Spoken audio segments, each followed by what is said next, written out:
very seriously up through here, looking at what we've done. And it's going to look like I'm extremely serious. But for those who've seen my videos, know that I'm not serious at all.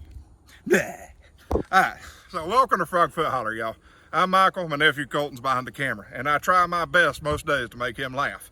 It's kind of funny to see if I can make him shake the camera while he's laughing. Either which way, what y'all just saw on Super Frog Mode was me and my nephew going through and re-trellising existing grapevines that we had. Now these have been here, well, since last year, so they're about 2 years old now. And as you can see, this one has more vines than this one. No biggie.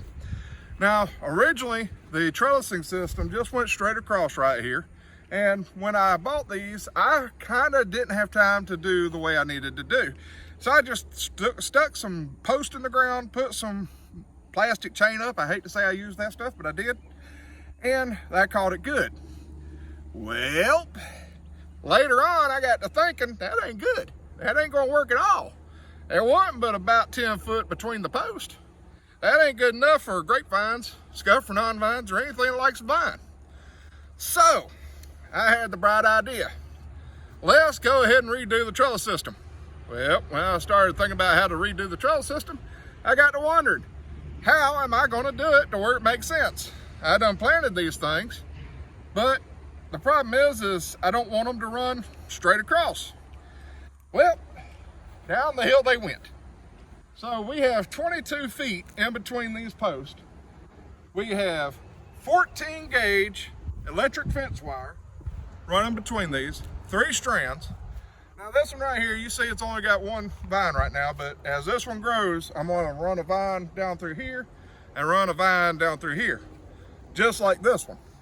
So that one's gonna take a little bit more time. This one, you can go ahead and see what I'm gonna do. But this 14 gauge electric fence wire, I got it for $50 for a half mile of it. That's awesome. That's a great deal.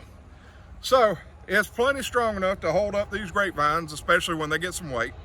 And probably what I will do sometime in the future is take a T-post and about halfway down here, I'll go ahead and put it in the ground and put the electric fence wire on it, so it gives it just that extra little support it needs.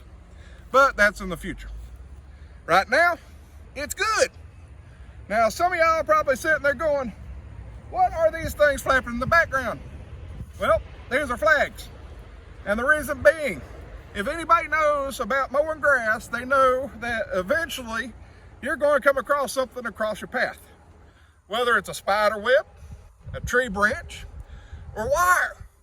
Now, with a spider web, it breaks. It grosses you out. Yeah, spider web. It grosses you out, but it'll break. A tree branch, you can move. This thing right here, the only response you have to it when you run into it is that. It's not good. Not good at all. I mean, have you ever been knocked off a tractor by a freaking wire? It's not good. All right, so these flags are to mark where these wires are and to give certain individuals that lack brain power sometimes, not naming any names, but it gives that individual the ability to see the wires before I get to them. I mean, that person gets to them. So that's the reason why the flags are there. Now, over there, you see I have my blackberries.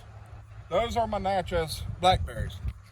Now, I'm not going to go too in-depth on that today, but they're going to be trellised somewhat the same way. That'll be on the next video. But I just wanted to kind of show you what we were doing with, well, pre-existing stuff. We couldn't dig these up without really destroying any roots, so we had to work with where they were. And that's what we did. So, anybody have a better idea, please let me know, because that's the first time I've really had to trellis those things. Normally, we just run them on fence lines. All right, guys, that's been Mike with Frog Foot Holler. Y'all have a froggy day.